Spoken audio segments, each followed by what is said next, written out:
صحیح بخاری میں ہے، حضرت جابر رضی اللہ عنہ کی روایت ہے، فرماتے ہیں کہ میرے والد غزوہ احد میں شہید ہوئے،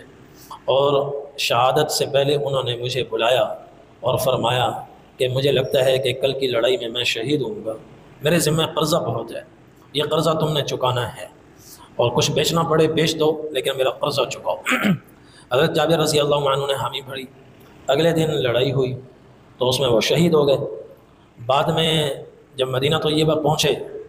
تو قرض خوابی آ گئے اپنا قرض لینے کے لیے، تو ان کے ساتھ وعدہ تھا کٹائی پر، قرض بہت زیادہ تھا، آمدنی بہت کم تھی، تو حضرت جابر رضی اللہ عنہ فکر مند تھے، قرض خوابی کافی پھیلے ہوئے تھے، غیر مسلموں کی بھی ایک بڑی تعداد تھی، یہودیوں سے قرض لیا جاتا تھا، تو حضور صلی اللہ علیہ وسلم کی خدمت میں حاضر ہوئے، یا رسول اللہ قرض کی ادائیگی کا وقت آ گیا ہے، باغ کی کٹائی ہونے والی ہے، اور قرض خواہ تیار بیٹھے ہیں اور ان کی اچھی خاصی تعداد ہے، میں چاہتا ہوں وقت پر آپ بھی تشریف لے آئیں، ایک آپ کی موجودگی میں قرض ادا ہو، اور دوسرا یہ کہ آپ کے ہوتے ہوئے عام طور پر قرض لینے میں قرض خواہ کچھ سختی کرتے ہیں، تو لوگ سختی نہیں کریں گے، پیار محبت سے یہ معاملہ حل ہو جائے گا۔ نبی کریم صلی اللہ علیہ وسلم نے فرمایا کہ ٹھیک ہے میں آ جاؤں گا، لیکن میرے آنے سے پہلے پورے باغ کی کٹائی کرو، اور کھجور کی جو مختلف قسمیں ہیں ان کی الگ الگ ڈھیریاں بناؤ۔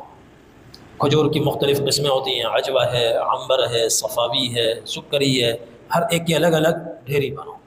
اور کٹائی ہو جائے، ڈھیریاں بن جائیں، پھر مجھے بلا لو، میں آ جاؤں گا، تاکہ کم سے کم وقت میں زیادہ سے زیادہ کام ہو جائے۔ تو حضرت جابر رضی اللہ عنہ فرماتے ہیں میں نے عرض کیا کہ ٹھیک ہے، کٹائی کروائی، ڈھیریاں تیار کی، اب کھجور کو دیکھتا ہوں اور قرض کو دیکھتا ہوں تو لگتا ہے کہ قرض آج ادا نہیں ہوگا، اور فرماتے ہیں میری 9 بہنیں تھیں، والد پیچھے 9 بیٹیاں چھوڑ کر گئے، اور قرض کا پہاڑ چھوڑ کر گئے، قرض کا پہاڑ، تو میں یہ دعا کر رہا تھا وَأَنَا أَرْضَىٰ أَن يُؤَدِّيَ اللَّهُ عَنْ وَالِدِي دَيْنَهُ وَلَا أَرْجِعُ إِلَىٰ أَخَوَاتِي بِالتَّمْرَةِ، یا اللہ آج میرے والد کا قرضہ اتر جائے، چاہے میری بہنوں کے لیے ایک کھجور کا دانہ بھی نہ بچے، ایک دانہ نہ بچے، بس قرضہ اتر جائے۔ تو کھجوریں کم تھیں، قرضہ زیادہ تھا، لگ رہا تھا کہ پتہ نہیں ادا ہوگا کہ نہیں ہوگا۔ نبی کریم صلی اللہ علیہ وسلم کو بلایا گیا، آپ وقت پر تشریف لائے، اور دیکھا کہ ڈھیریاں لگی ہوئی ہیں، تو آپ نے سب ڈھیریوں پر ایک طائرانہ نظر ڈالی، اور پھر جو سب سے بڑی ڈھیری تھی آپ اس پر تشریف لائے، اور اس کے گرد آپ نے 3 چکر لگائے، اور پھر آپ خود تشریف فرما ہوئے، اور آپ نے فرمایا جابر اپنے قرض خواہوں کو آواز دو، وہ ایک ایک کر کے آئیں اور قرض وصول کریں۔ مدینے کا اس وقت سکہ کھجوریں ہوتی تھی، کھجور کے ذریعے سے لین دین ہوتا تھا، یہ کرنسی بھی بطور کرنسی کے بھی کھجور استعمال ہوتی تھی۔ آپ نے فرمایا بلاؤ، تو حضرت جابر فرماتے ہیں میں نے آواز لگا دی، اب لوگ لائن بنا کر آتے گئے، نبی کریم صلی اللہ علیہ وسلم ایک ایک سے پوچھتے کتنا قرضہ ہے، وہ بتاتے، آپ صلی اللہ علیہ وسلم بنفس نفیس خود اپنے دست مبارک سے کھجور تولتے، کیل کرتے، اور جتنا اس کا قرضہ ہوتا آپ اپنے ہاتھوں سے اس کو ادا فرماتے، اور فرماتے ہیں کہ لوگ آتے گئے قرض لے کر جاتے گئے، اور وہ جو قرض خواہوں کی ایک لمبی لائن تھی گھٹتی گئی، گھٹتے آخری قرض خواہ کو بھی حضور پاک صلی اللہ علیہ وسلم نے نمٹا دیا،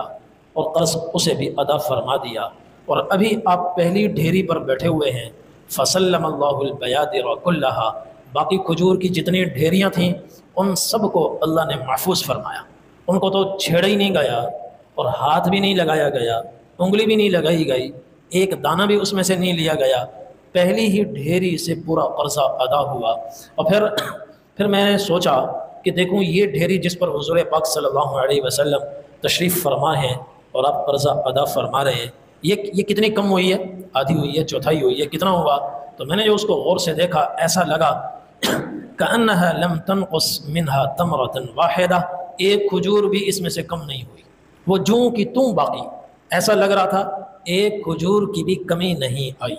اور پورا قرضہ اللہ تبارک و تعالی نے میرے والد کا ادا کروا دیا، اور کوئی بھی کمی نہیں آئی۔ یہ حضور پاک صلی اللہ علیہ وسلم کا معجزہ ہے، اور یہ برکت ہے۔